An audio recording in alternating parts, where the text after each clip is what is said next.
natin siyang purihin. Hallelujah.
Unto our God, your matchless, endless love, unrestrained. This is our God, this is our God. Praise and glory, honor and strength. Unto our God, your matchless, endless love, unrestrained. This is our God, ever rejoicing. Praise and glory, honor and strength.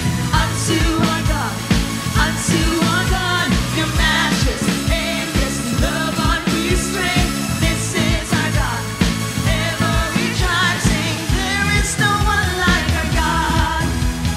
There is no one like our God. No one. There is no one like our God. There is no one like our God. Isang pagpalang gabi po sa ating lahat. Minsan pa nga po, purihin po natin ang dakilang Diyos. Amen! At bago po ang lahat, Wag po nating kalimutang i-like and share ang live streaming na ito sa ating mga kaibigan at mga kakilala. At share din po natin in public nang maraming makapanood, makapakinig, at mapagpala ng salita ng Diyos. Sige po, sabayan po natin ang Anointing Band. Hallelujah, Hallelujah, Hallelujah. Hallelujah! Sama-sama tayong magpupuri at sasamba sa Panginoon. Tunay nga higit sa ang Panginoon. Hallelujah! Lord Jesus! Thank you, Lord! Thank you, Jesus!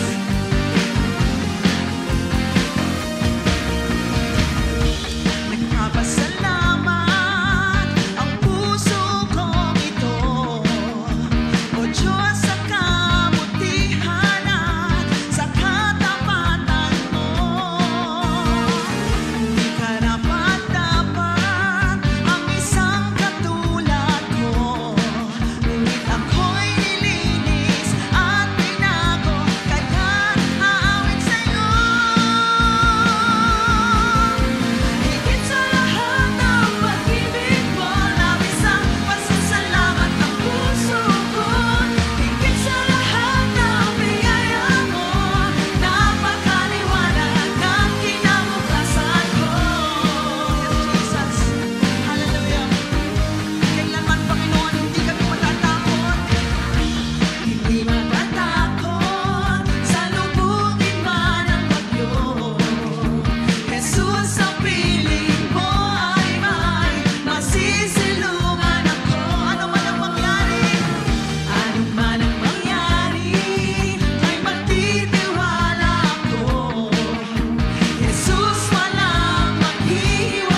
sa iyo lamang namin in-offer, Panginoon.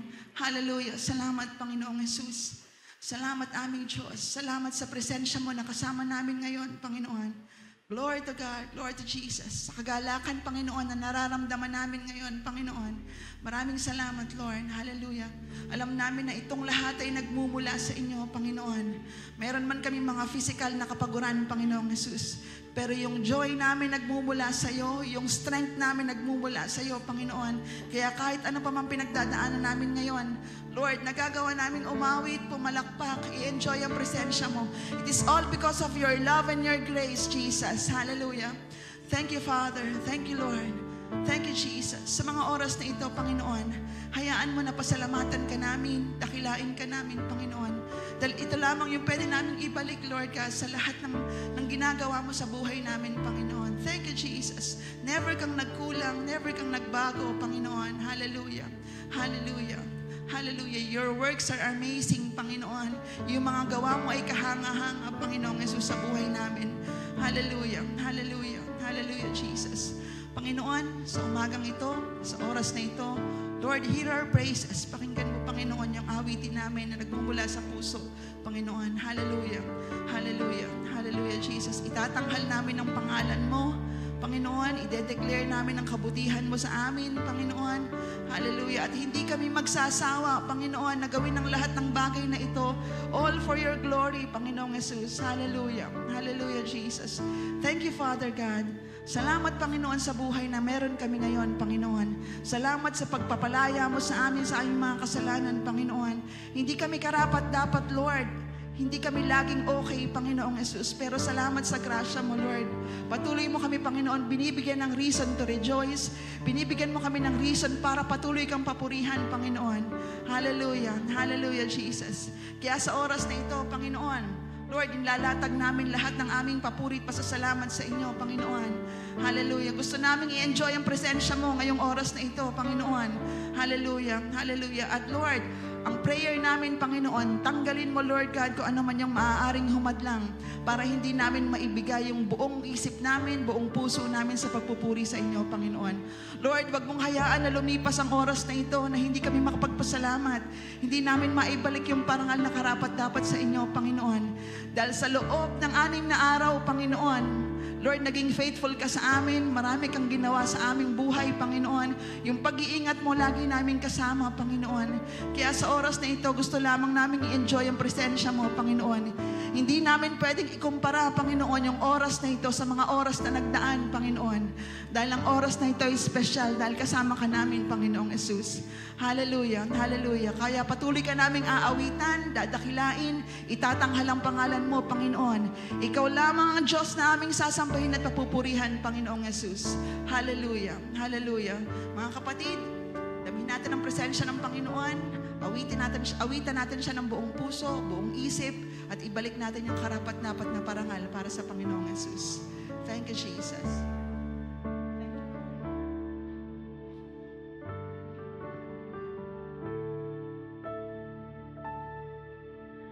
Noon, ngayon, at magpakailanman, di ka nagbabago.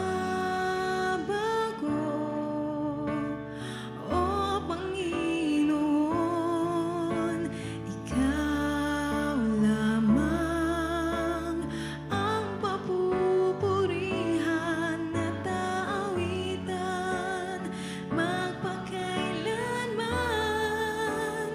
Panginoong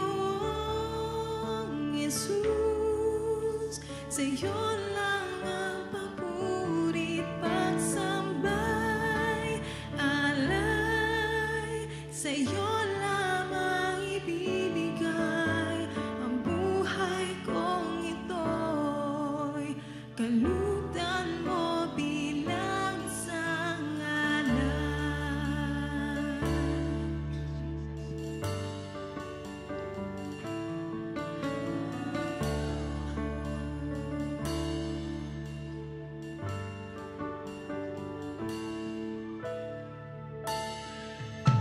Noon, ngayon, at magpakailanman, di ka nagbabago.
Sa'yo lamang aming Diyos. Purihin ka, purihin ka, purihin ka, Panginoon. Hallelujah, hallelujah, hallelujah, hallelujah. Oh, purihin ka, aming Diyos. Hallelujah, God, hallelujah.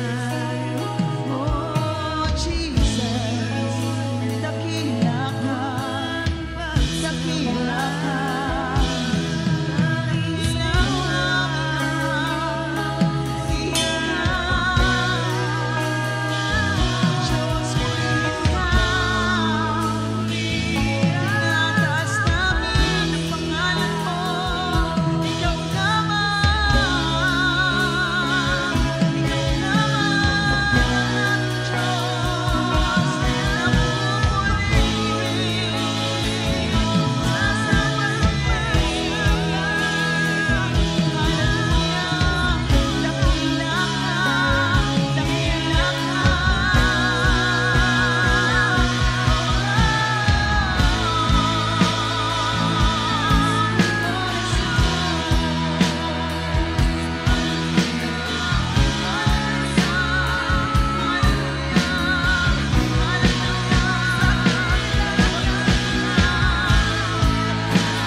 Aming Ama, mangusap ka po sa amin.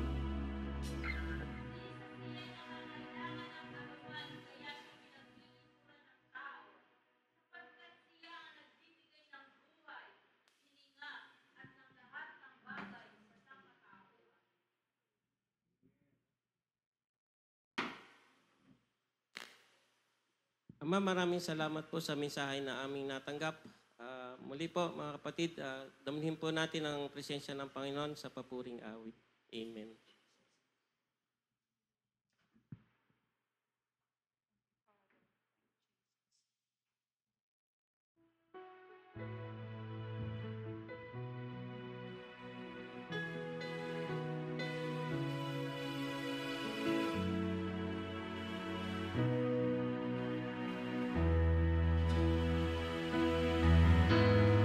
Ibig mo sa akin ay di ko makupa.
Jesus, ikaw lamang ang Panginoon. Maglilingkod sa'yo, maglilingkod sa'yo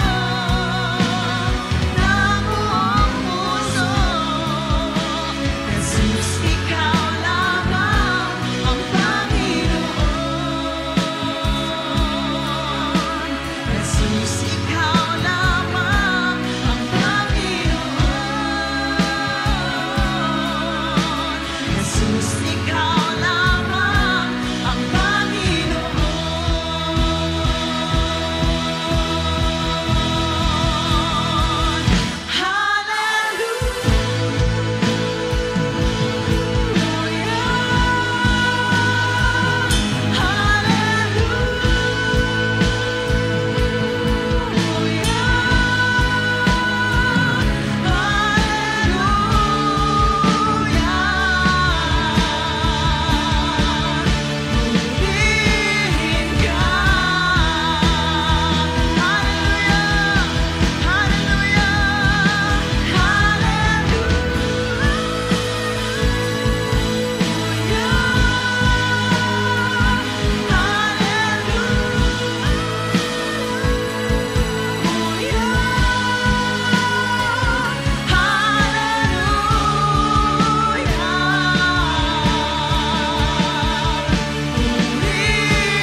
Amen.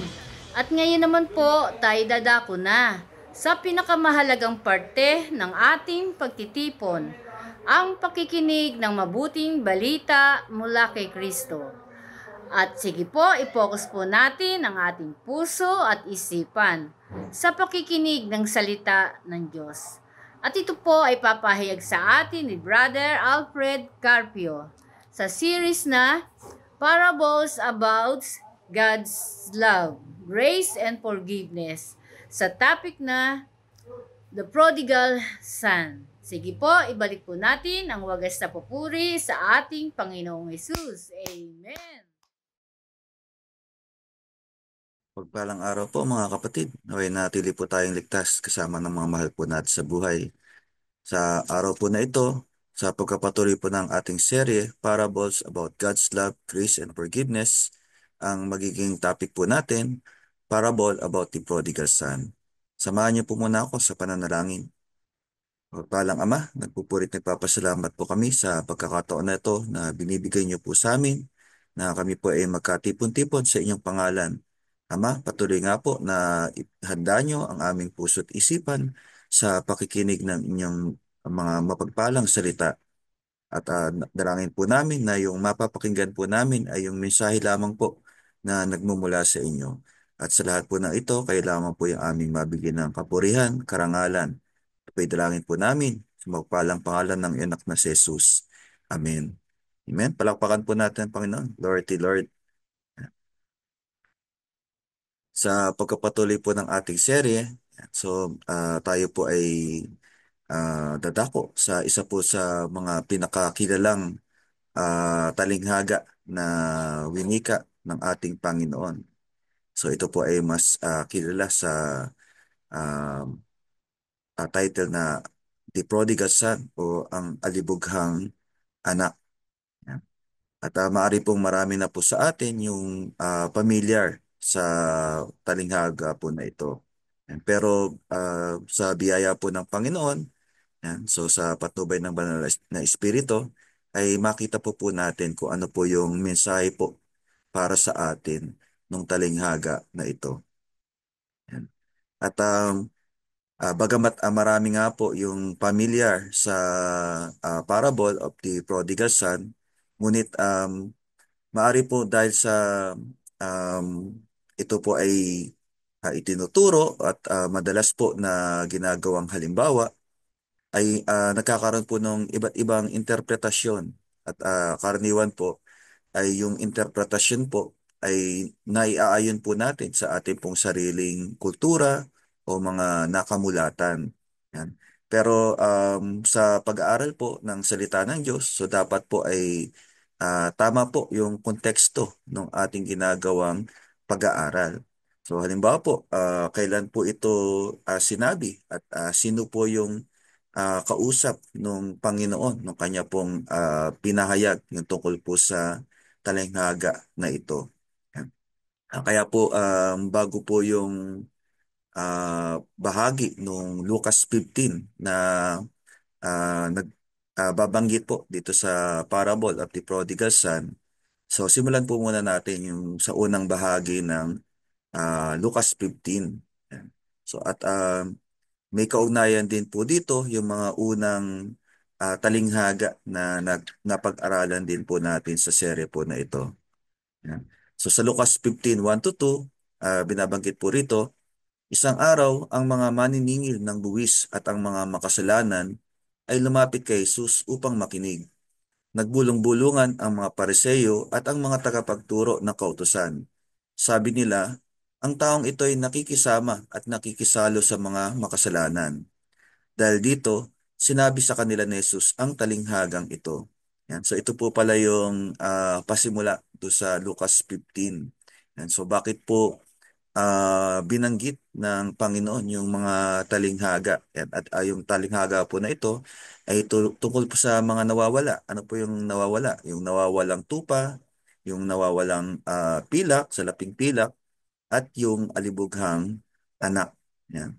So yung ah kwento po tungkol sa ah,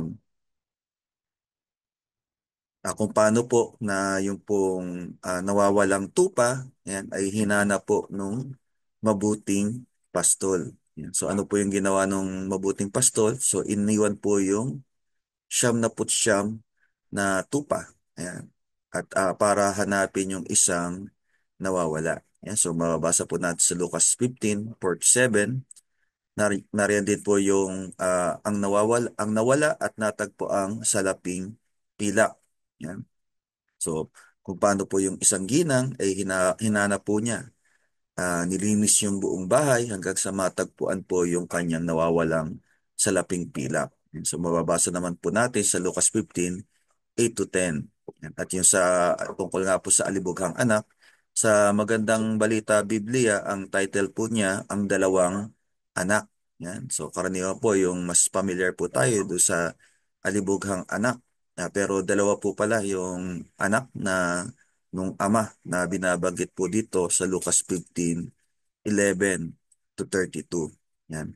At kung babalikan nga po natin yung konteksto at sino po yung kausap ng Panginoon. So nakita nga po ng mga Pariseo, ng mga tagapagturo ng kautusan na si Jesus Christ ay nakikisama o kasamang kumakain. Yan, yung mga maniningil ng buwis at ang mga makasalanan. Yan. At yung pong mga tagapagturo ng kautusan, yung mga pariseo at mga tagapagturo ng kautusan, ano po yung sabi nila? Ang taong ito'y nakikisama at nakikisalo sa mga makasalanan. Yan. So yan po yung premise, yan po yung pasimula ng Lucas 15, 1 to 2. Yan. At ito pong tatlong talinghaga po na ito, ang nawawala at natagpo ang tupa, ang nawala at natagpo ang salaping pilak, ang dalawang anak. So magkakaugnay po sila. So pareho po yung pinatutungkulan ng Panginoon. Yan. At Pero may mga maari din po na maging tanong po tayo. Yan. So kasi po doon sa nawawalang tupa, so meron pong humanap doon sa tupa, yung pong mabuting pastol. Doon po sa nawawalang salaping pilak, meron ding humanap, yung pong ginang. Pero doon po sa alibughang anak, yan, so kung natatandaan po natin yung kwento, ay yung anak yung bumalik sa tahanan ng kanyang ama. Yan. At maari pong kung ito po yung ah, kung i-relate po natin ito tungkol po sa kaligtasan at yung ama na pinatutungkulan po doon sa Lucas 15:11-32 ay yung ating ama sa langit. So ibig sabihin po ba nito na yung tao o um, yung alibughang anak, yung kusang magbabalik sa ama? Yan. Maaari pong nabasa rin po natin o narinig po natin na nung ang alibughang anak, yan, so naghirap po siya, nagutom, yan, naalala po niya ah, yung alipin ng kanyang ama na may sapat na kinakain at nagrepent. Yan. So yung karaniwan nga po na turo tungkol po dito ay nagsisi yung um, alibuhagang anak at bumalik sa kanyang ama. Yan. Pero ito po ba talaga yung message? Yan. So na yung tao po, yung kusa na magsisisi. So pag naranasan yung hirap, halimbawa ng buhay, yan, magbabago ng isip at magbabalik loob sa Diyos. Yan. At kung ang i-compare nga po natin, so doon sa alibugang anak, so walang humanap doon sa anak. Yan. So ibig sabihin po ba nito ay kontra po siya doon sa ipinapahayag nung nawawalang tupa, yung talinghaga tungkol sa nawawalang tupa, nawawalang salaping pilak na meron pong humanap. Yan. At kung titingnan nga po natin yung mga naging mensahe po na ito, so tayo po ay hinanap ng Panginoon. So dahil po ang Panginoon yung ating mabuting pastol. At yun din po yung sinalalarawan po nung ginang na humanap ng kanyang nawawalang salaping pilak. Pero bakit po sa kaso nung alibugang anak, siya po yung kusang nagbalik loob. So ibig sabihin po may malalim pa na kahulugan at paliwanag po itong ah, tungkol po sa alibughang anak, yung talinghaga ng alibughang anak o yung ang dalawang anak yan, dito sa Lucas 15:11-32. So, una po, sabi sa Lucas 15:11-12, sinabi pa ni Jesus, may isang tao na may dalawang anak na lalaki. Kaya nga po yung title sa Magandang Balita Biblia, ang dalawang anak. Sinabi sa kanya ng bunso, Ama, ibigay na po ninyo sa akin ang mamanahin ko.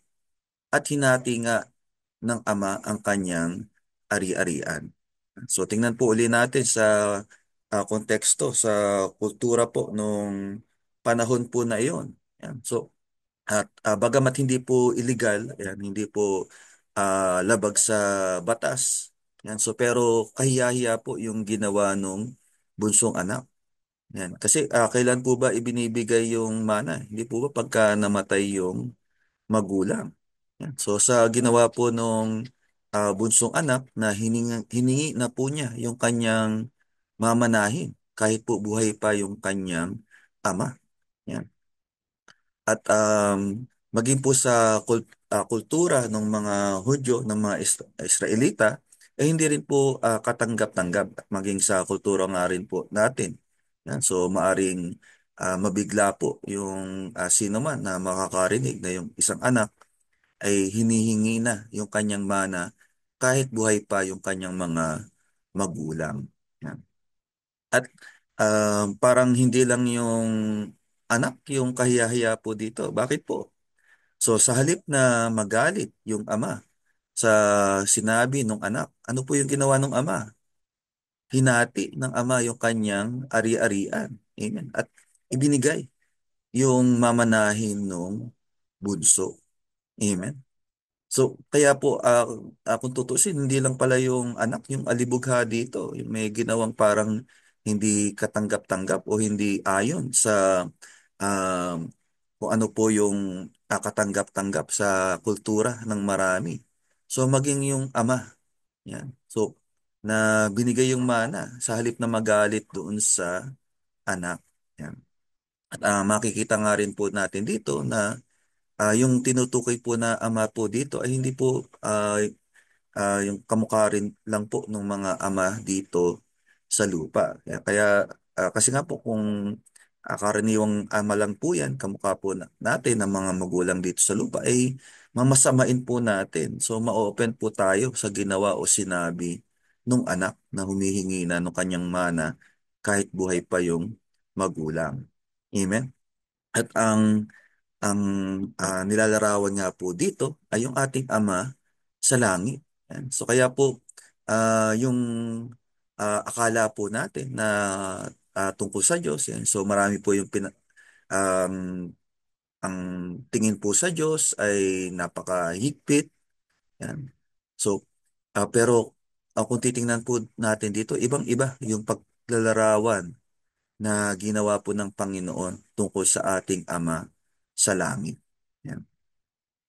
So at ano po yung nangyari? Yan. So nung nga pong hiningi nung bunsong anak yung kanyang mana, so hinati ng ama yung kanyang ari-arian. At sa para pong sa paglalarawan din po na mayaman yung ama na tinutukoy po o may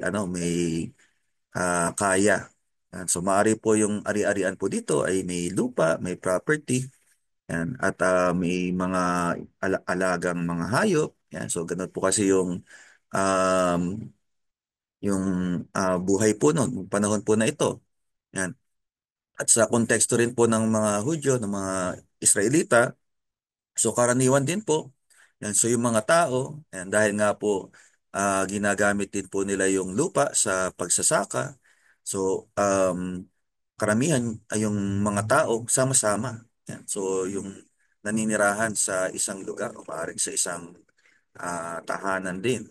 Kaya maaring hindi lang po yung ama yung rinig ng sinabi nung anak. So may mga ibang tao rin po na nandoon. Kaya kahiyahiya din po doon sa lipunan yan, na kinabibilangan po nila yung ginawa ng anak at hindi nga lang po nung anak maging nung ama.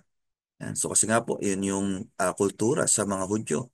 At ano po yung ginawa ng anak? Yan.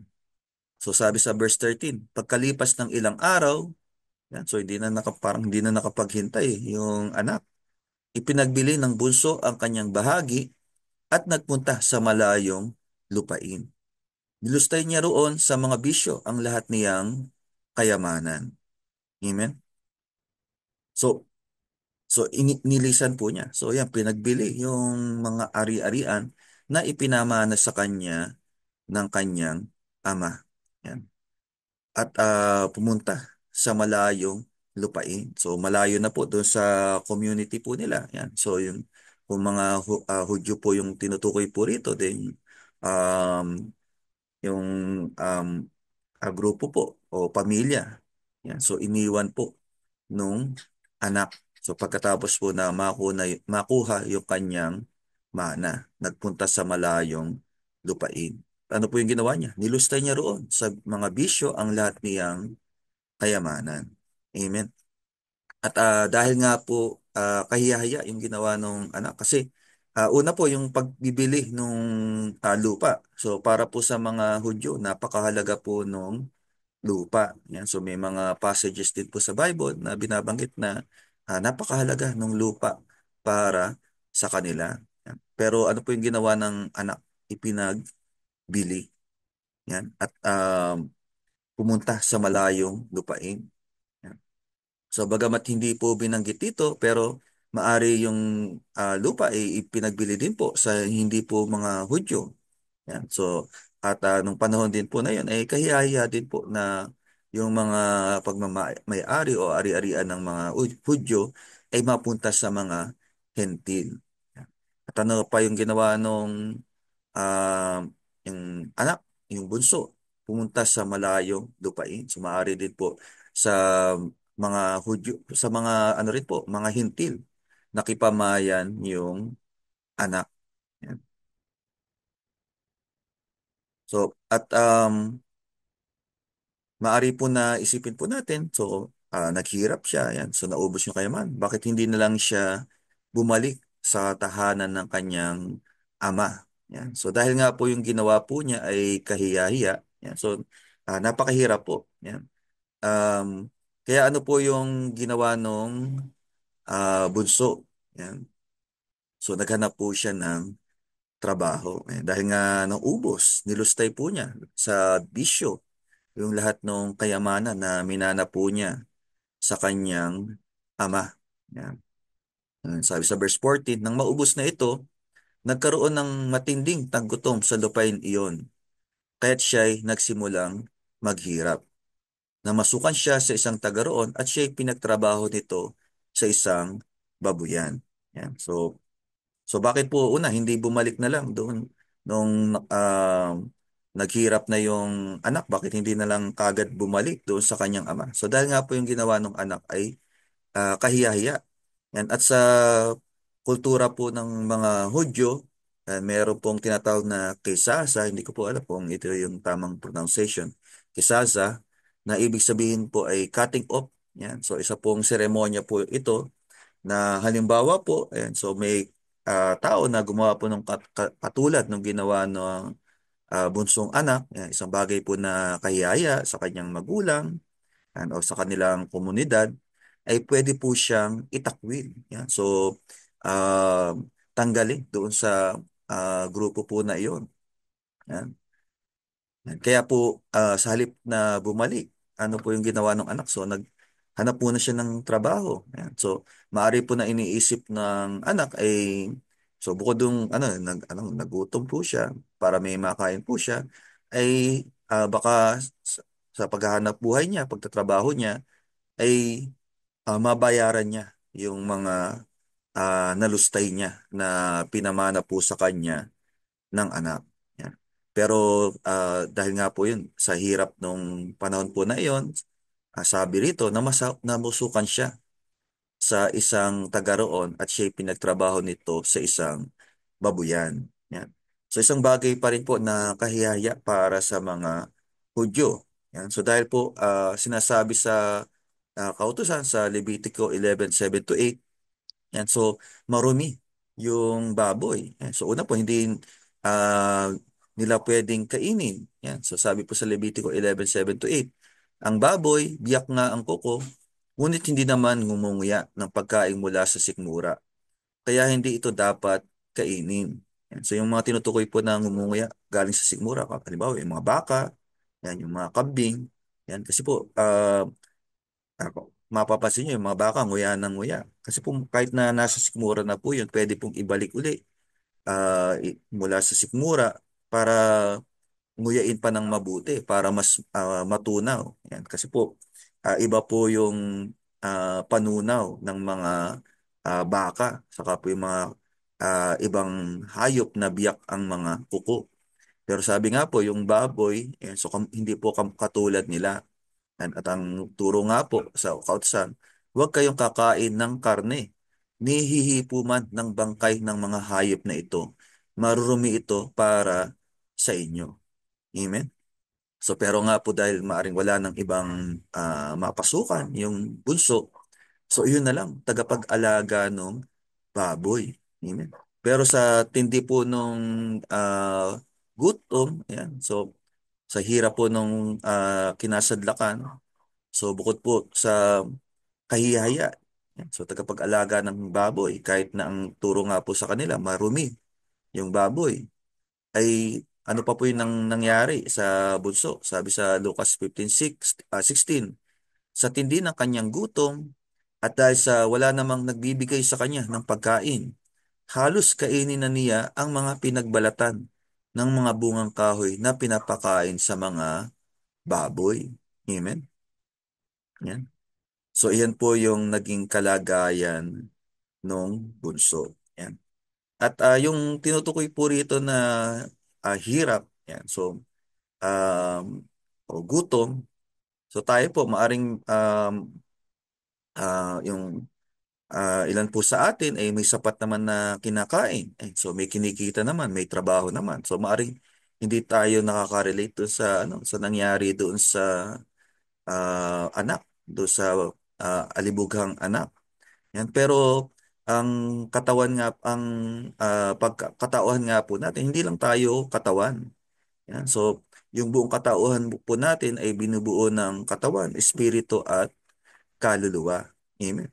At katulad po ng katawan, yung espiritu din po natin ay nagugutom. So maari pong spiritually dry na rin po tayo. Bakit po? So sabi ng Panginoon, hindi lamang sa tinapay nabubuhay ang anak ng Diyos, kundi sa bawat salitang nagmumula sa bibig ng Diyos. So hindi lamang sa tinapay nabubuhay ang tao, kundi sa bawat salitang nagmumula sa bibig ng Diyos. So kung tayo po ay hindi na nakakapakinig ng salita ng Diyos, so gutom po yung ating espiritu. And worst po, kung tayo po ay hiwalay sa Diyos, walang kaugnayan sa Diyos, so tayo po ay patay spiritually. Amen? So yung nangyari po sa alibughang anak niyan, so nung kinuha po niya yung kanyang mana, yan, so hindi lang po siya napawalay yan, physically sa kanyang ama at doon po nga sa community po nila, kundi ito rin po ay tumutukoy sa pagkawalay ng tao sa Diyos spiritually. Yan. So dahil po sa ating kasalanan, tayo po ay hiwalay sa Diyos. Yan, o patay. Yan. So, bagamat tayo po buhay physically, ay humihinga, tumitibok yung puso po natin.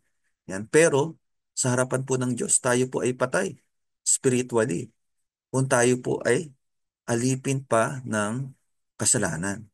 Amen. At yan po yung nangyari doon sa alibughang anak. Yan. So hindi lang po siya napawalay sa ama physically. So naputol din po yung tayo niya spiritually sa ama. At yan din po yung naging kalagayan ng bawat tao. Dahil ang bawat tao po naging alipin ng kasalanan. Amen. At habang ang tao alipin ng kasalanan, so patay spiritually. Amen. So paano lang po na-restore po sa atin yung ating buhay spiritual? Kung tayo po ay tumanggap na nalig kay Jesus Christ. So siya po yung nagbigay ng bagong buhay po sa atin. Yan. So um, yung pagiging born again, yung isilang na muli. Yan. At bilang isinilang na muli, tayo po na dating nasa kasalanan, namumuhay sa kasalanan, tayo po'y namatay na sa kasalanan. Kung paano po ang ating Panginoon ay pinako sa krus, namatay, ganun din po. Kung ito po'y tinanggap po natin na para sa atin, tayo rin po ay namatay na sa ating makasalanang pagkatao. At kung paano po ang Panginoon ay muling nabuhay, pagkatapos ng 3 araw, pagkatapos po na siya ay mapako sa krus, after 3 days, siya po ay muling nabuhay. Gayun din po yung mga nakipag-isa sa Kanya. Tayo po ngayon ay may bagong buhay na kay Kristo. Amen? So patay na yung dating pagkatao. Yan. So pero habang ang tao po alipin pa ng kasalanan. So ganito po yung kalagayan. Katulad po nung alibughang anak. So kahiya-hiya. Yan. Gutom, hirap. Yan. At hindi nga lang po basta physical death yung tinutukoy po rito, kundi spiritual death. Amen. At yung karumihan tinutukoy po rito. Ayan. So yung nangyari po sa anak. So hindi lang po yung sa physical din. So dati po ang tinuturingan na marumi pagka hinipot yung halimbawa yung baboy dahil nga tinuturing sa kautusan po na binigay kay Moises na iyon ay madumi. Yan. So um, ritually unclean. Yan. So pero ito po ay binayaran na lahat ng Panginoon. Ayan. So yung handog para sa kasalanan. Ano na lang po yung kailangan gawin ng tao? Tanggapin yung inoffer ni Jesus Christ. Amen? So, at yung sa sumunod po na verse, so ito po yung maaring makita po natin na parang kakaiba doon sa mga naunang parable na binanggit ng Panginoon, yung parable of the lost sheep parable of the lost coin or silver coin, and yung parable of the prodigal son. Yan. So kung ang pagkaunawa po natin na ang ginawa ng anak ay siya po yung ay nagsisi, yan. So uh, nagbago ng isip, yan, nag-repent at bumalik sa ama. Yan. So magkakaroon na ngayon po nung parang kaibahan yung tatlong talinghaga. At particularly nga po itong tungkol sa prodigal son. Yan. So pero tingnan po muna natin ano yung sinasabi sa Lucas 15:17. Yan. So sabi po sa NIV. Yan. When he came to his senses, he said, "How many of my father's hired servants have food to spare, and here I am starving to death." Yan. At yung interpretation nga po ng iba, yung sinabi ito na he came to his senses, nagbago ng isip or nagkaroon ng repentance. Yan. At pagkatapos nga po, hindi ba, yung binalak ng anak na ito yung sasabihin niya sa ama, hihingi siya ng tawad. Yan. So, ganun din po yung alam ng marami tungkol sa repentance na magsisisi ka, yan, tatalikdan mo yung kasalanan at ikaw ay magbabalik loob sa Diyos. Amen. Pero, yun po ba yung talagang nangyari doon sa alibughang anak? So, sa ibang sali naman po, ayan, o sa, dito po sa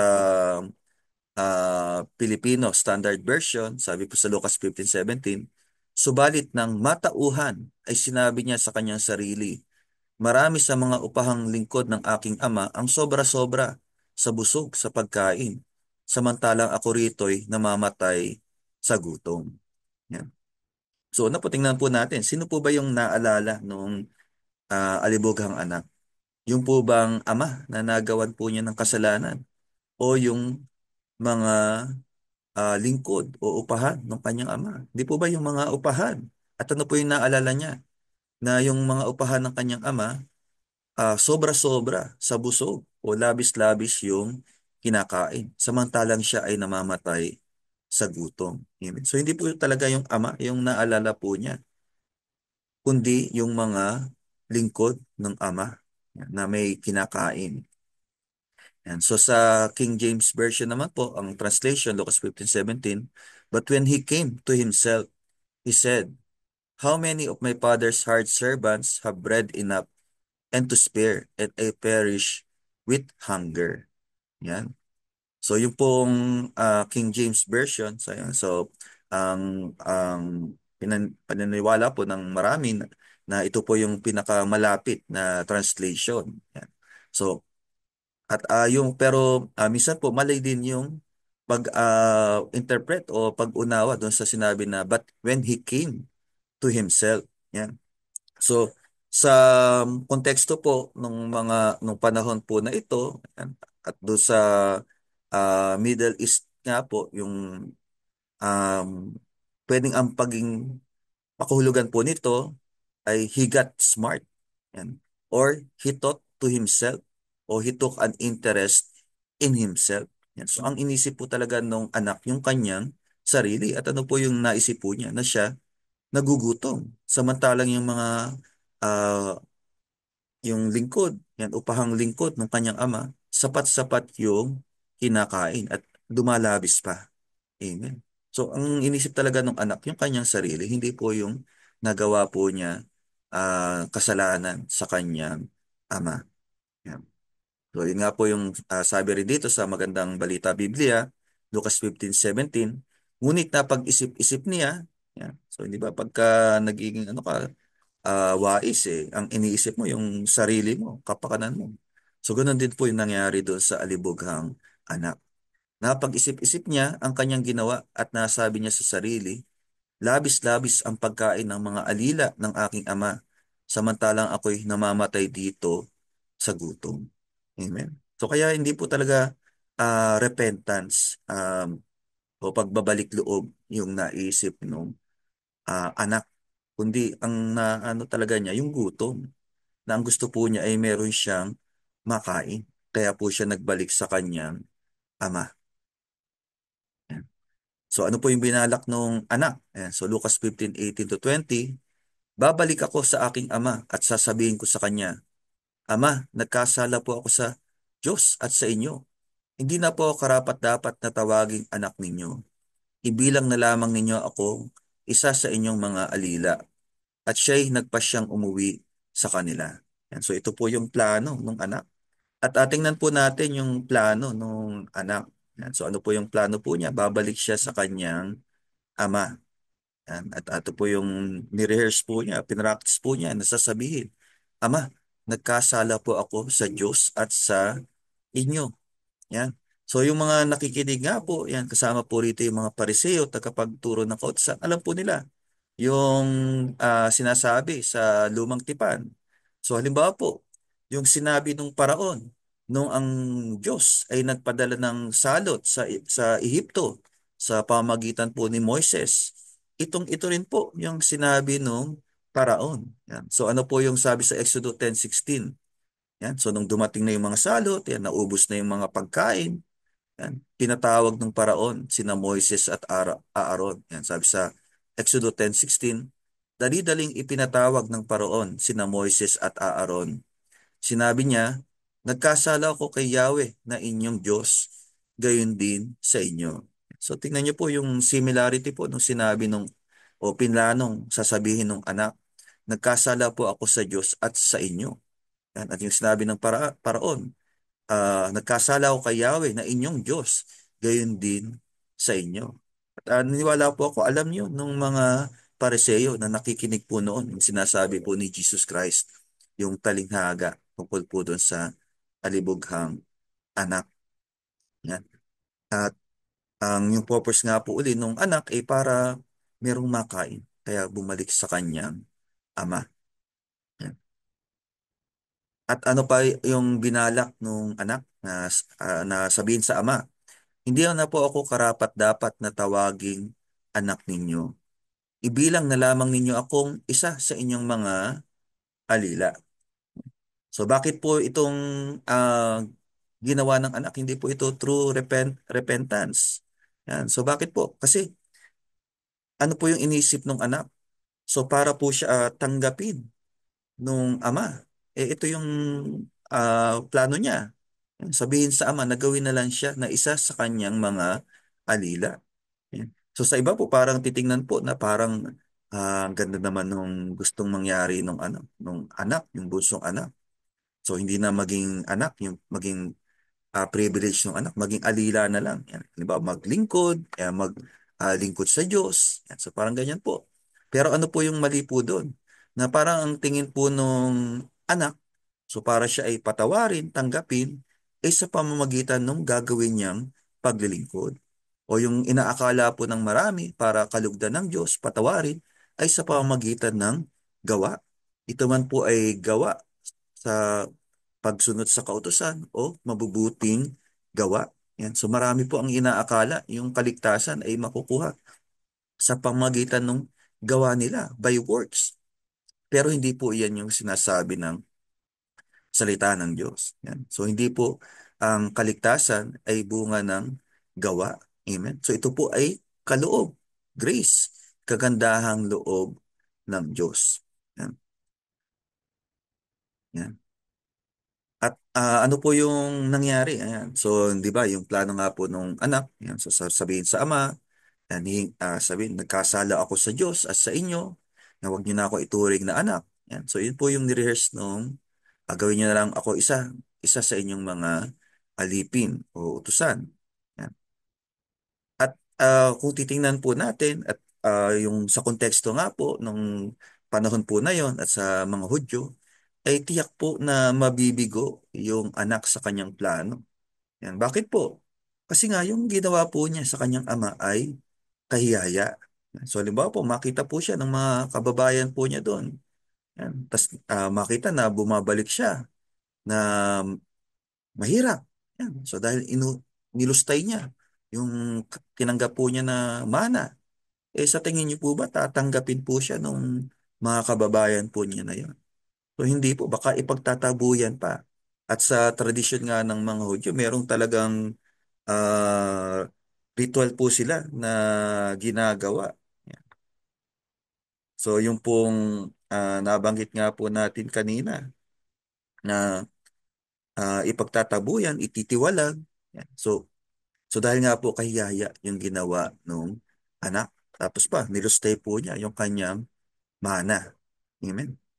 At alam din po, so ang nakamamangha po dito, yan, at ito po yung kalooban ng Diyos. Ito po yung kalikasan ng ating Ama sa langit. Amen. So alam po ng Ama nung ito pong alibughang anak po na ito na mabibigo yung anak na pagka nakita po siya ng kanyang mga kababae, ipagtatabuyan siya. Hindi siya tatanggapin. Kaya ano po yung ginawa ng Ama? Amen. So, hinintay yung anak, yung pagbabalik ng anak. Paano po natin nasabi na hinihintay ng Ama yung anak? Kasi malayo pa, natanawan na, natanaw na ng Ama. Amen. Yung anak. Amen. So, kumbaga po, inunahan na nung Ama yung kanyang mga kababayan. Yan. So, kung sakali man po na itabo yung anak o baka worst, gawan po ng hindi maganda, saktan. Yan. So, ayaw po nang mangyari nung Ama. Yung ganon sa kanyang anak. So, ano po yung ginawa niya? Ito po, mas alibugha nga yung Ama eh. Mas kahiyahiya po yung ginawa nung Ama. Ano po yung ginawa po niya? Yan. Sabi rito, siya'y nagpasyang umuwi sa kanila. Yan. So, yun nga po yung ginawa ng anak. Ano po yung ginawa ng Ama? Malayo pa'y natanawan siya ng kanyang ama at dahil sa matinding awa ay patakbo siyang sinalubong, niyakap at hinalikan. Amen? So bakit po kahiyahiya po yun? Yan. So sa kultura nga po ng mga Hudyo, yan. So yung isang ama, yan. So para patakbo po yan. So alam niyo po ba yung damit ng mga Hudyo? Hindi ba parang ano, yung nakikita po natin sa mga sinakulo. Yan. So parang merong ano, yung saya. Para makatakbo po yan, ano po, itataas po yan. At sa isang ama po, sa mga Hudyo, kayaya po makita yung binti. Yan. Pero ginawa po yun ng ama. Dahil po gusto po niyang salubungin yung anak. At ano po yung dahilan? What compelled the father to do this? Sabi po, dahil sa matinding awa. Amen? So, yung awa din po, yung translation nga po natin, grace, kagandahang loob. Amen. O yung habag ng Diyos. Amen. Iyan po yung dahilan. Yan. Kaya po, yung iba po pinagtatakhan yung turo tungkol sa salvation by grace. So, paano na ang Diyos ay magpapatawad, ah, bibigyan ng kapatawaran, pagpapawalang sala ang tao dahil sa kanyang habag. Yan. So hindi yun yung hindi matanggap ng marami kasi nga ang nakamulatang turo, nasarado yung isip na para ikaw maligtas ay sa mabuting gawa o sa pagsunod sa kautusan. So yung iba po maaring tinuturo din yung grace pero ang turo grace plus works. So mali din po yun. Kasi isa lang po yung dahilan bakit po patakbong um, sinalubong nung ama yung alibughang anak. Dahil sa matinding awa, habag o yung grace. Iyan po yung pinakita nung ama. Yan. At kung babalikan nga po natin, ano nga po yung definition nung grace o yung habag ng Diyos. Yan. Sorry po na miss natin eh.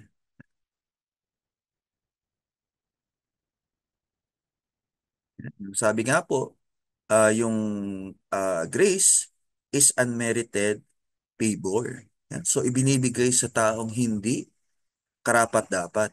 Yan. Kaya po, kung pinagpakitaan po tayo ng habag yan, ng Diyos, hindi po iyan dahil sa ating mga gawa. Yan. Kasi nga po, yung grace ibinibigay um, Hindi dahil sa gawa. Yan, yung sabi rin ni Pablo sa mga taga-Roma na si Abraham ay kinalugdan ng Diyos hindi dahil sa kanyang mga gawa, kundi sa kanyang pananalig. Yan. At hindi napawalang sala, hindi dahil sa gawa, yan, kundi dahil sa kanyang ah, pananalig. Yan, dahil sa kagandahang loob ng Diyos. Amen? Yan, so tuloy po natin. Yan, at kung titinan nga po natin yung sinabi ng Panginoon, alin po yung nauna? Yung po bang paghingi ng tawad ng anak o yung pagtanggap o yung pagsalubong ng ama? Hindi naman po yung um, paghingi ng tawad eh. Amen? Kundi yung patakbong. Sinalubong ng ama yung anak. Yan. So wala pang nasasabi yung anak po dito. So sinalubong na siya nung ama. So patakbong, sinalubong, niyakap at hinalikan. So ito po, sign ng pagpapakita ng habag. Yan. So sa Bible nga po, ang translation din po ng habag ay pag-ibig. Yan. So yan po, pagpapakita ng pag-ibig ng ama doon sa anak. Amen. So kahit kahiya-hiya, patakbong sinalubong po niya yung anak. At wala pang sinasabi, hindi pa nakakahingi ng tawad. Yan. So yung iba, iniisip po, siguro para tanggapin ako ng Diyos, ito yung gagawin ko. Yung sasabihin ko. Yan. So hindi po yung sinabi po natin o ginawa po natin yung dahilan bakit po tayo tinanggap ng Diyos o bakit po tayo nakaranas ng habag ng pag-ibig ng Diyos. Ito po ay kagandahang loob ng Diyos sa atin. Hindi po sa anumang ginawa natin. Amen? So maging po yung pananalig. Yan. So yung pananalig po natin is only the way to receive grace.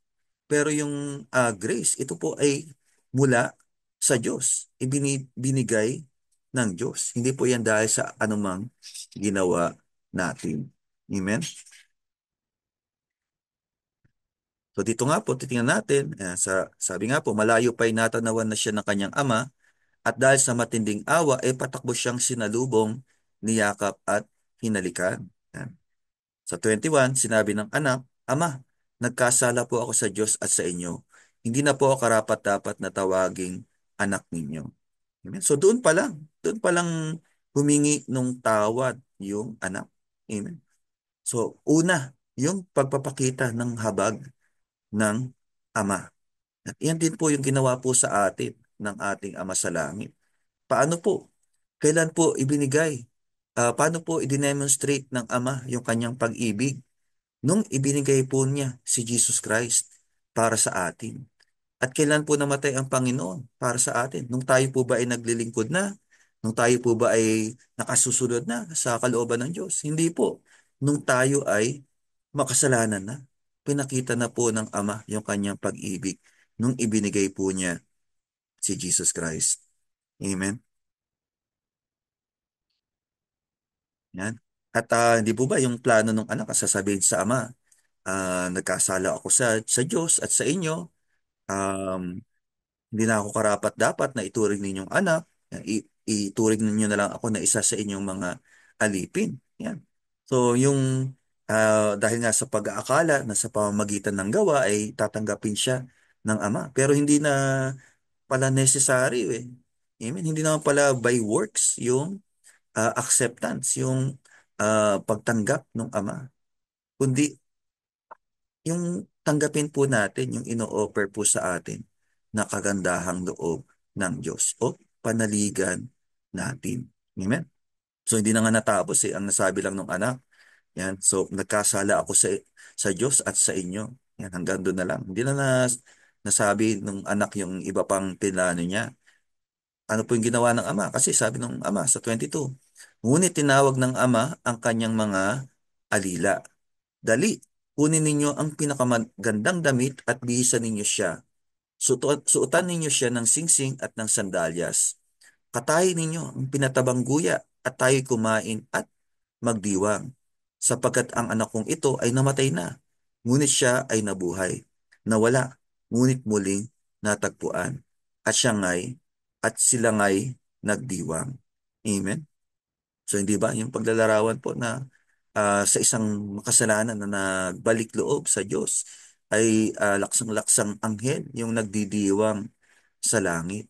So meron pong celebration, may pagdiriwang po para sa isang kasalanan na nagbalik o nakasumpong nung habag ng Diyos. Hindi pala yung basta nagbalik eh. Amen. Yung nakaranas nung habag o nireceive po yung grace, yung pagkawalang sala na kaloob ng Diyos. Amen. Yan. So, dapat po malinaw po sa atin na ang tinuturo po dito yung hindi by salvation by works dahil wala pong ganon. Hindi po ang tao maliligtas sa pamamagitan ng kanyang mabubuting gawa. Gaano man na ikaw ay nakatutulong sa kapwa, gaano man yung dinodonate mo sa simbahan, hindi po iyan yung nagpapawalang sala sa tao. Amen. Kulang. Sabi nga, yung mga mabubuting gawa, yung pinakamainam na gawa natin, ay parang basahang gula-gulanit lang sa harapan ng Diyos. Amen. Ano na lang po yung handog na naging karapat-dapat sa harapan ng Ama, yung ginawa ni Jesus Christ. At bakit po ginawa yun ng Ama? Ginawa po ng Panginoon dahil po sa laki ng habag sa atin, sa tindi ng awa sa atin. Dahil alam po natin, by works we will fail. Yan. So hindi po, walang mas diligtas ang sino man sa pamamagitan ng kanyang mabubuting gawa. Kaya po yung hindi magagawa ng tao, ginawa po sa atin sa pamamagitan ni Jesus Christ. Amen. Binayaran yung hindi po natin kayang bayaran. At yung naging karapat-dapat lang na kabayaran, yung kalugod-lugod sa Ama, yung ginawang paghahandog ni Jesus Christ. At ito po ay minsan lang. At ito ay sapat.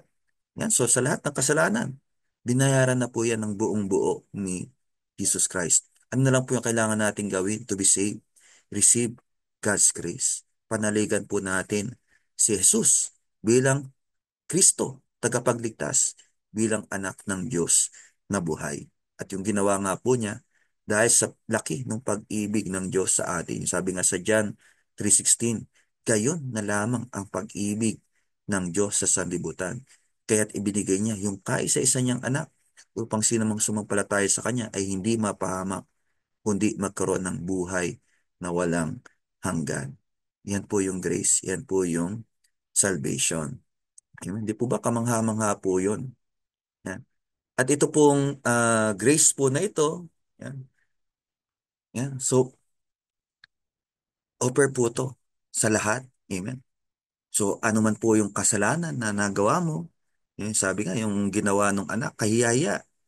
Yan. Kahiyaya yung ginawa niyang napakalaking kasalanan, yung ginawa niya sa kanyang ama, sa kanilang lipunan, sa kanilang community. Tapos, inubos yung kayamanan sa masama. Amen. So, at kahiyaya, sabi nga, nag-alaga ng baboy, yan, at sa ano nga, sa ayon sa kautusan, ritually unclean, madumi. Amen. So, yan yung tingin din ng marami. At yun din yung kine-question ng mga tagapagturo sa kautusan, yung mga Pariseo. Bakit nakikisalamuha, nakikisama si Jesus Christ doon sa mga makasalanan? Amen. Kasi po, sabi ng Panginoon, ito yung ah, ministry niya, ito yung purpose niya. Bakit siya naparito? So, para hanapin yung mga naligaw, yung mga makasalanan. Amen. At yun po, hindi naging katanggap-tanggap doon sa mga tagapagturo ng kautusan. Amen. So, at sino po yung kumakatawan doon sa mga tagapagturo ng kautusan, sa mga Pariseo dito sa kwento ng alibughang anak? Hindi po ba? Dalawa yung anak. Yan. So, yung isang bunso, yan, yung alibughang anak. Yan. So, ito nga po yung nagre-represent sa mga makasalanan na gaano man kabigat yung kasalanan. Nandun pa rin pala. Ang naghihintay lang ang Ama. Amen. So, nandun na yung grace. Ang kailangan lang i-receive natin yung pagpapawalang sala na kaloob ng Diyos. Yung kabayaran, binayaran na 2,000 years ago. Fully paid. Yan. So wala ka ng pagbabayaran. Ang kailangan lang panaligan mo si Jesus Christ. Amen. O di po ba, ang kwento, dalawang anak. So, sino yung isang anak? So, yung panganay. Yan. So, sino po yung kinakatawan ng panganay? Yung mga Pariseo, yung mga tagapagturo ng kautusan. Kung yung alibughang anak, yung bunso, represent yung mga law breaker, yan. So, yung mga um, makasalanan, yan. Ito naman yung panganay, ito naman yung tagasunod ng kautusan. Amen. O yung nag-aakala na mapapawalang sala sa pamagitan ng pagsunod. Amen. So, nung bumalik yung anak, so galing sa bukid, yan, kasi nga gumagawa eh. Yan, so, maring naglilingkod, yan. O maring tumutulong sa kapwa na pagtitingnan natin, maganda naman yung ginagawa, mabuting tao naman. Walang inaagrabyado na sino man. Ang daming tinutulungan. Mabait. Yan. So, hindi po pala sapat yung mabait lang. Amen. So gaano man kabait, yan, hindi po yan sasapat. Yan. Sabi sa Lucas 15:25-27, nasa bukid noon ang anak na panganay. Nang umuwi siya at malapit na sa bahay, narinig niya ang tugtugan at sayawan. Tinawag niya ang isang utusan at tinanong, "Bakit? Anong mayroon sa atin?" "Dumating po ang inyong kapatid," sagot ng alila. "Ipinapatay po ng inyong ama ang pinatabang guya dahil ang inyong kapatid ay nakabalik ng buhay at walang sakit." Amen? Yan. So, kaya nga po, there's reason to rejoice. Yan. So, maaring yung nagbalita rin to, nandun din, kasama doon sa pagdiriwang. Pero, yung anak, ano naman po yung naging reaction niya? Natuwa po ba yung anak? Hindi. Sabi sa 28, nagalit ang panganay at ayaw niyang pumasok sa bahay. Yan. So kahit po may pagdiriwang, ayaw. May kainan, ayaw kumain. Bakit? Yan. So pinuntahan siya ng kanyang ama at pinakiusapan. Ngunit sumagot siya, "Pinaglingkuran ko kayo sa loob ng maraming taon. At kailan may hindi ko kayo sinuway. Ngunit ni minsay hindi ninyo ako binigyan ng kahit isang maliit na kambing para magkasayahan kami ng aking mga kaibigan.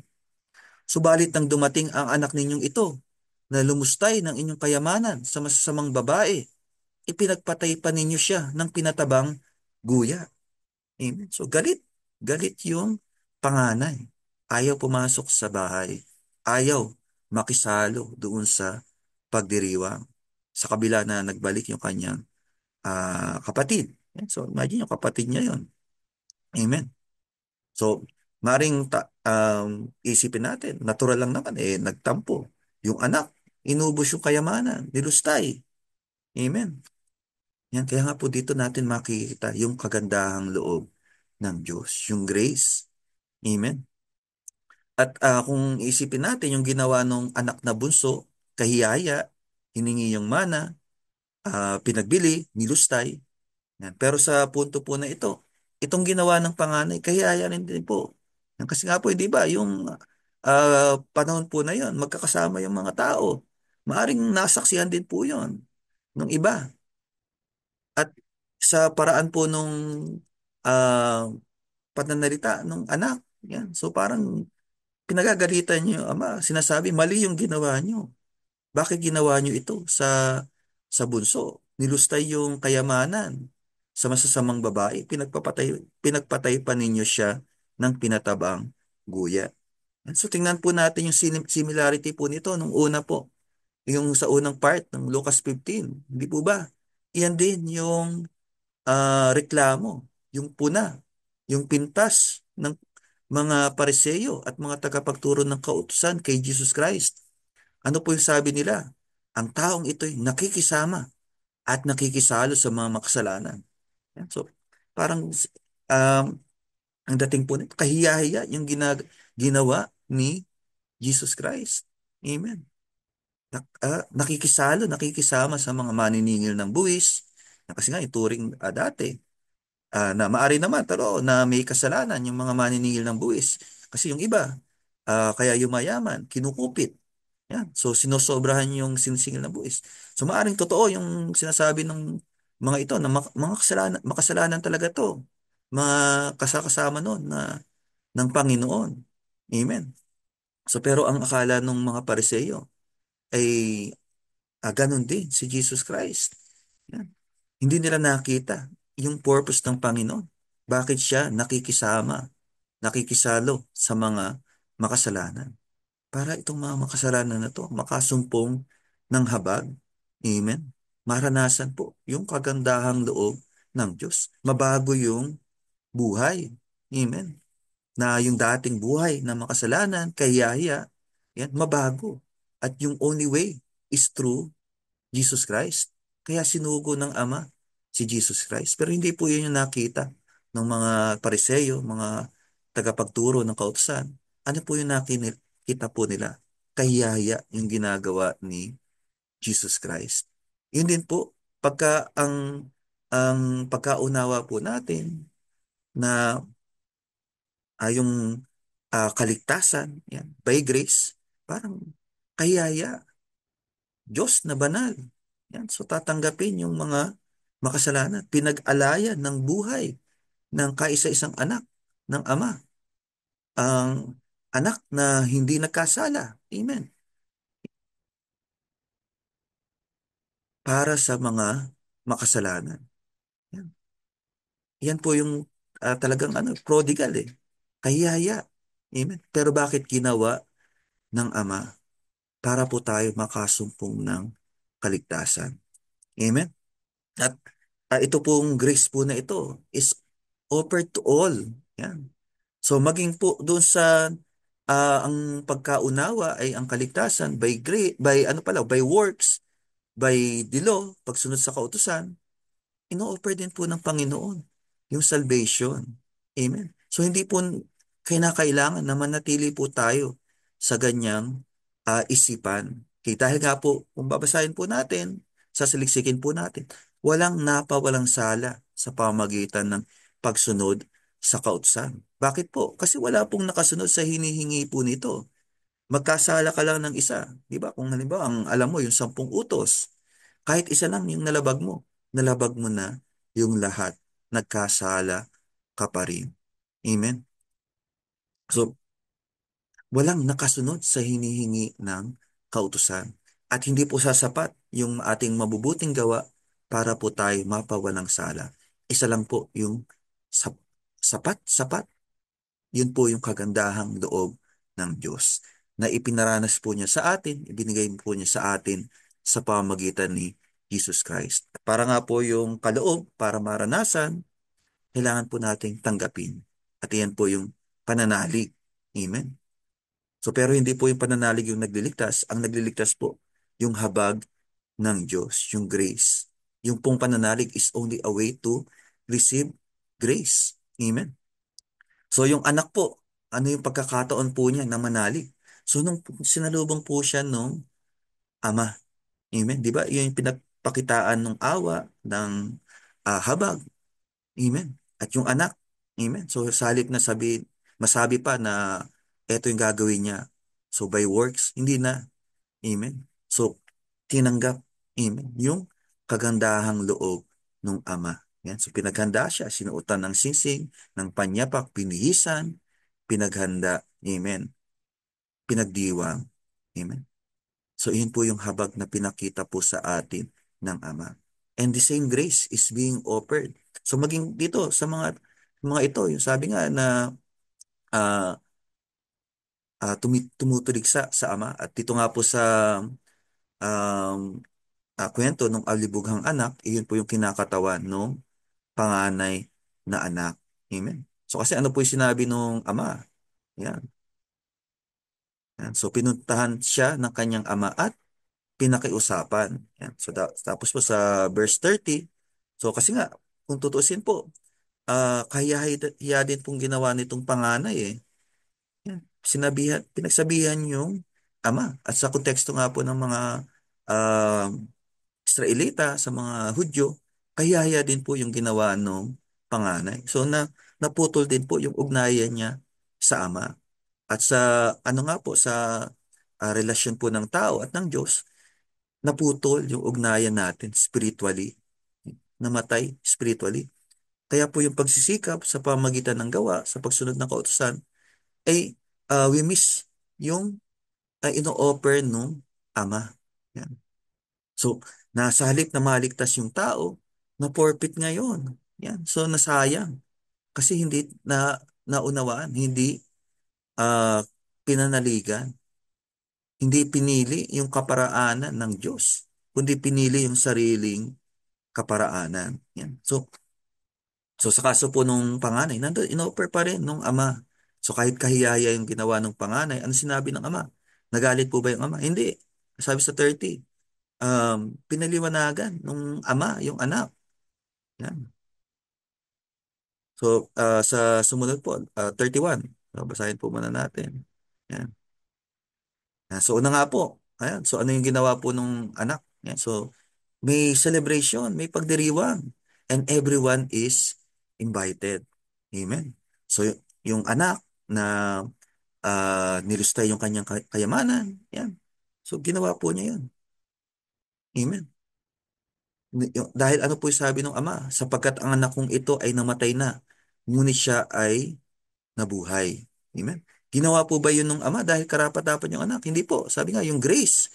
Sabi sa English, in Christian belief, the free and unmerited favor of God as manifested in the salvation of sinners and the bestowal of blessings. Yan. So yung ibinibigay sa taong hindi karapat-dapat, yun yung ibig sabihin ng unmerited. Hindi dahil meron kang ginawa na kalugod-lugod sa Diyos. Kaya pinagpakitaan ka ng habag. Contrary po, yung gawa sa grace. Hindi by grace, hindi pagka by works, hindi by grace. Kung by grace, hindi by works. And salvation is by grace. Amen. Yung pagpapulang sala ay kaloob ng Diyos, hindi dahil sa ating mga gawa. Yan. Yan. So yun nga po, yung ginawa ng anak, kayaya din po ito. Hindi lang po yung bunso na una nung kinuha yung mana ang gumawa ng kahiyaya o ah, nak- imagine nyo po kung kayo po yung ama na to, pinagsasabihan kayo ng anak. Yan. 'Di ba? Sasama din yung loob nyo. Yan. Pero pinagalitan po ba nung ama yung anak? Hindi po. Ano sinabi niya? 31, sumagot ang ama, "Anak, lagi kitang kapiling at ang lahat ng aking ari-arian ay sa iyo. Nararapat lang na tayo magsaya at magdiwang, sapagkat namatay na ang kapatid mo, ngunit nabuhay, nawala, ngunit muling natagpuan." Amen. So bakit po hindi na lang pagalitan? Amen. Kasi gusto po i-offer din nung ama yan, sa panganay yung kagandahang loob niya, yung grace po niya, maunawaan nung anak yung ginawa po niya para doon sa bunso. Amen. Na yung pagpapawalang sala na kaloob ng Diyos, kagandahang loob ng Diyos, not by works. Amen. At inoffer din po yun. Ino-offer pa rin po hanggang ngayon. Maging po sa atin na ang una nga pong pangunawa ay maliligtas ang tao sa pamamagitan ng gawa o pagsunod sa pautusan. Hindi po. Ito po, ino-offer po sa ating lahat. Kung ang tingin man po natin sa sarili, tayo po ay makasalanan, napakabigat, gaano man pong kabigat. Sabi nga sa Isaias, gaano man daw po tayong kadumi, kaya po tayong gawing busilak sa kaputian. Yung iba naman po, nag-aakala na ligtas na ako kasi tumutulong naman ako sa kapwa ko. Naglilingkod naman ako sa simbahan. Sumusunod naman ako sa kautusan. Hindi po yan ang daan sa kaligtasan. Isa lang yung ibinigay ng Ama sa ikaililigtas ng tao. And His name is Jesus Christ. Amen. Palakpakan po natin ng Panginoon. Glory to you, Lord. Yan. So it's offered to all. Kung ang tingin mo man, ikaw ay pinakamasama sa lahat, makasalanan, ikaw man, nung una, ang akala mo, ikaw ay maligtas sa pamamagitan ng mabubuting gawa. Hindi po, ito po ngayon yung ino-offer ng Ama, yung tunay na kaligtasan, yung tunay na pagpapawalang sala, and yung true repentance is also by grace. Amen. So, tayo po naligtas. Yan. So nakasumpong ng kaligtasan dahil sa ginawa ng Ama para sa atin. Hindi po dahil sa anumang ginawa po natin. Yan. Hindi po dahil inibig natin, pinili natin na makinig. So di ba po kung tayo ngayon ay dumadalo na sa mga gawain na ganito, nakikinig ng Word of God. Hindi po yan yung reason why we are saved. So it's all about grace. It's all about Jesus. Amen?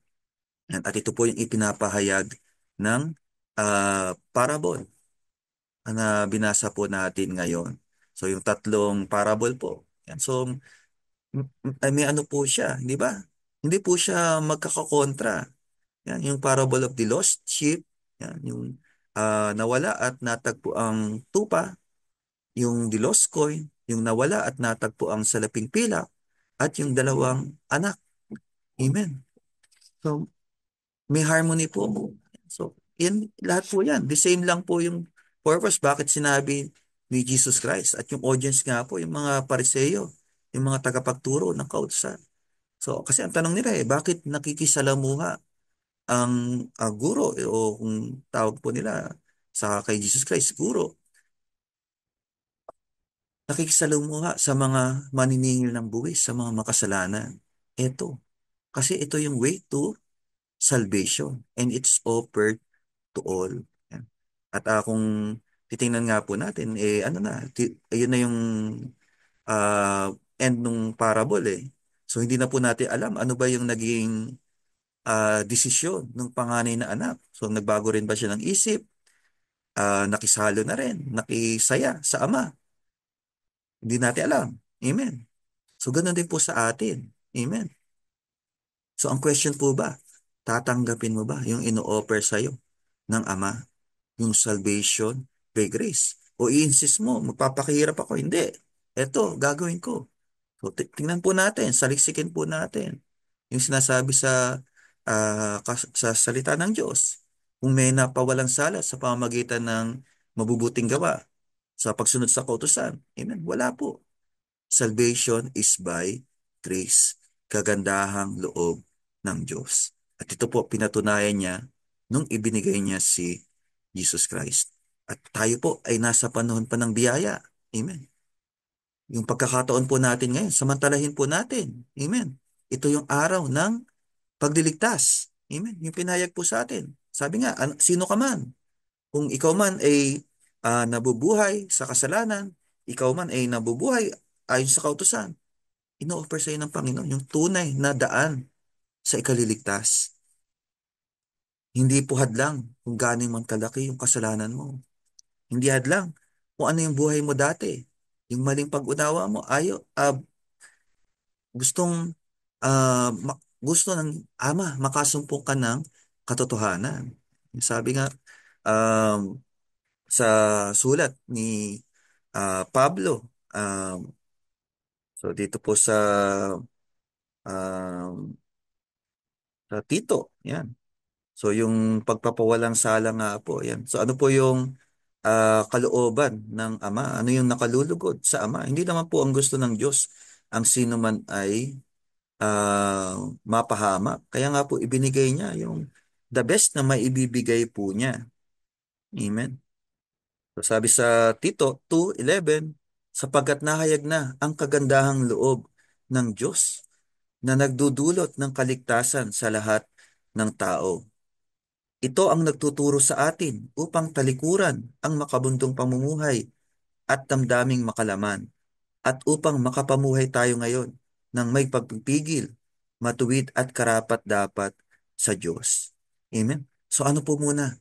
Masumpungan po natin yung kagandahang loob ng Diyos. Amen? So saka palang magkakaroon ng renewal. Amen? Yung pagbabago, yung ano nga, repentance, true repentance. Yan. So kamukha nung sa bunso, pinagpakitaan ng habag sa tindi ng awa ng ama. Patakbong sinalubong, hinagkan at niyakap yung anak. So yan po yung habag ng ama. So sa atin po, paano po tayo hinagkan, niyakap ng ama? Kahit po tayo makasalanan, ibinigay niya si Jesus Christ. At ito pa rin po, yung offer po para sa lahat. Sabi nga po sa pahayag 3:20, tingnan mo, nakatayo ako at kumakatok sa pintuan. Kung diringgin ninuman ang aking tinig at bubuksan ang pinto, papasok ako at kakain akong kasalo niya. Amen? So, meron pong malaking piging.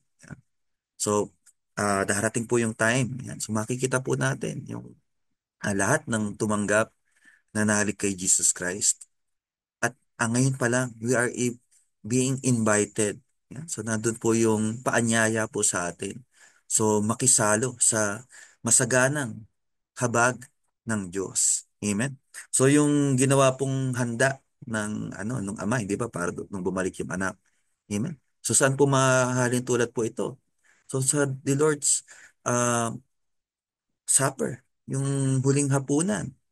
Yan. At ito nga po, inaalala po natin, di ba? Sabi, gawin niyo ito bilang pag-aala-ala sa atin, yung breaking of the bread. Yan. So tayo po, every month. Yan. So, di ba, nagkakaroon po tayo ng breaking of the bread. So ano po yung pinapahayag po sa atin nung parable of the prodigal son o yung dalawang anak, yung talinghaga tungkol sa dalawang anak, that salvation is by grace. Yan. At yung ipinaghanda po sa atin. Ayan. Handaan po na ito. Katulad ng ginawa ni Kristo, yung pag-aalay ng kanyang buhay, ng kanyang katawan at dugo para sa atin, na atin naman pong inaalala ayan, sa pamagitan po ng breaking of the bread. Amen. At ano po yung meaning po nito? So yung masaganang habag ng Diyos that is freely offered to all. So sino po yung maaring makisalo? Yan, makibahagi sa pagpipirapiraso ng tinapay, makibahagi sa habag ng Diyos. Yung mga tumanggap na nalig kay Jesus Christ. Amen? At yung pagpapaliwanag ng Ama doon sa panganay, dapat dapat maunawaan din po natin ito if we truly receive grace. Amen. Maunawaan po natin. Bakit? Ang sabi nga nung anak, bakit nyo ginawa to? Nilusta yung kayamanan nyo sa masasamang babae. Pinaghanda nyo pa. Amen. Because of grace.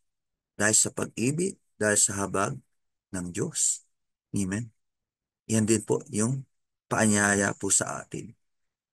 Makisala po tayo um, sa hapag ng Diyos, sa mabiyayang um, hapag ng Diyos, sa piging ng Diyos. Di ba? Inaawit po yan sa simbahan. Sa pagkamanguman yan, di ba? Halina't ating tanggapin. Amen. So, iyan po yung paanyaya po sa atin. Makibahagi po tayo sa masaganang habag ng Diyos. Amen. Yan. But to receive grace, di ba? Maunawaan po natin, salvation is not by works, not by good works, not by works uh, by the law. Amen. Kasi walang sala sa pamamagitan po nito. Isa lang, through Jesus Christ, yung masaganang habag ng Diyos. Amen. Yan. Nawa po, napagpala po tayo ng talinghaga po na ito, itong salita po ng Diyos. So, hindi po siya taliwas. Hindi po ang totoong kaya nakasumpong ng kaligtasan yung anak dahil inisip lang niya, nagbago siya ng isip. Hindi po yun. Kundi, no, sinalubong siya ng ama, pinagpakitaan ng habag. Amen. Kasi kung halimbawa, sa kultura, ang pagbabasihan, sa kalakaran ng mga Hudyo, sa kautusan, hindi tatanggapin yung alibughang anak. Ipagtatabuyan yun. Baka mas masahol pa yung gawin. Amen. Pero dahil nga po yung isipan ng Diyos, hindi po katulad ng isipan ng tao. Maaring taliwas po ito sa nakamulatan po natin, sa nakamulatan po nating kultura, katuruan, pero ito po yung ipinapahayag po sa atin ng salita ng Diyos. At ang gusto po ng Ama, makasalo din po tayo, makasalo din po kayo sa masaganang habag ng Diyos. Amen. Sama-sama po tayo manalangin. Praise you, Lord. Salamat po, Ama, sa mabiyayang salita na ipinahayag po niyo sa amin sa araw po na ito. Salamat po sa pamagitan po ng mga talinghaga. Pinakikita niyo po sa amin um, kung gaano kadakila yung inyong pag-ibig, yung inyong habag para sa bawat isa. Na sa kabila po na kahiyaya, taliwas sa paniniwala ng marami, sa kultura, sa kautusan, amen, na tinuturo ng tao, amen. So pero ginawa nyo para sa amin. Kahit kahiyaya, you suffered in our behalf, Panginoon. Sa inyong pagkakatawang tao, so tinanggap nyo yung lahat ng pasakit, lahat ng hirap, pinaglikhaan po kayo ng masasama, hindi lang po yung sakit physically, Panginoon. Yan, yung dahil nung dinala nyo, binitbit nyo yung kasalanan, kayo yung naging kasalanan para sa amin, Panginoon. At hindi po kayo nagawang tignan ng Ama. Amen. Pero ginawa niyo po yun dahil sa kasaganaan ng inyong habag para sa amin. Salamat po. At sa pamamagitan po nito ay nagkaroon po kami ng daan sa kaligtasan. Ama, kayo po yung nakakaalam ng puso't isipan ng bawat isa. So patuloy po na hipuin niyo po ang bawat isa na nakakapakinig ng inyong mga salita. Maunawaan na yung pagpapawalang sala na kaloob nyo ay hindi sa gawa, kundi ayon lamang sa iyong habag, sa inyong biyaya at ginawa nyo, ipinagkaloob nyo sa pamagitan ni Jesus Christ. Salamat, Ama, sa pamamagitan po nito ay naranasan po namin ngayon. Kahit na kami ay nandito pa sa lupa, nandun yung biyaya nyo, yung pag-iingat nyo po sa amin, yung buhay na nandun yung patnubay ng inyong banal na espiritu. Salamat po, Ama. Bagamat nandun po ay hindi po kami exempted sa mga pagsubok, pero pinakikita niyo, Panginoon, lagi na sinasama niyo po kami sa parada ng tagumpay. At kung kami man po ay dumaan sa mga pagsubok, ay yung pagsubok na aming makakaya. At para mapagtagumpayan ito, ay nandun po yung lakas na kaloob nyo. At salamat, Panginoon, dahil ito ay naranasan namin dahil sa habag na pinakita nyo po sa amin through Jesus Christ. Ama, dalangin din po namin na marami pa yung makasumpong ng katotohanan po na ito at hindi matali lang doon sa maling paniniwala, kundi makita po talaga yung kalooban nyo, Panginoon, para sa kanila, para sa bawat isa. Nang ibig nyo po ay makasumpong ang bawat isa ng katotohanan at maligtas sa pamamagitan ni Jesus Christ. Ama, salamat din po dahil yung biyaya po na ito ay hindi lang po para sa amin na narito na nakakapakinig ng inyong mga salita. Salamat po dahil in-extend nyo pa para sa mga mahal po namin sa buhay. Tapat po kayo sa inyong pangako. Sabi nyo, manampalataya kami at ang aming sambahayan ay maliligtas. Salamat po, Ama, sa patuloy na pag-iingat nyo din sa mga mahal po namin sa buhay. At salamat po, Ama, sa mga nangangasiwa po sa amin mula sa aming pastor at sa lahat po ng mga manggagawa. Amen. Patuloy nyo nga po silang bigyan ng kalikasan at mainam po na maipahayag po nila yung katotohanan, yung kaligtasan ayon sa inyong kagandahang loob. Salamat po, Ama, at minsan pa hayaan nyo ibalik po namin yung narapat na papuri, pasasalamat in Jesus' mighty name. Amen. Palakpakan po natin ang Panginoon. God bless us all. Alam ko po na pagpala tayo ng salita ng Diyos sa gabing ito. At muli po, magkita-kita tayo sa darating na Miyerkules, Midweek Fellowship, 6 to 8 p.m. po. At meron din po Youth Fellowship, 5 to 6:30 p.m. At meron din po tayong Sunday Fellowship, 9 to 11 a.m. At meron din pong 2 to 4 p.m. At bilang pagtatapos ng ating gawain, pastor natin, mahal natin. Ang community natin ng lingkod, mahal natin. Siyempre po, pamilya natin, mahal natin. At ang tema po ng taon, ako ay para kay Kristo, kasama ng lingkod na hahayo. God bless us all. Magandang gabi po sa ating lahat.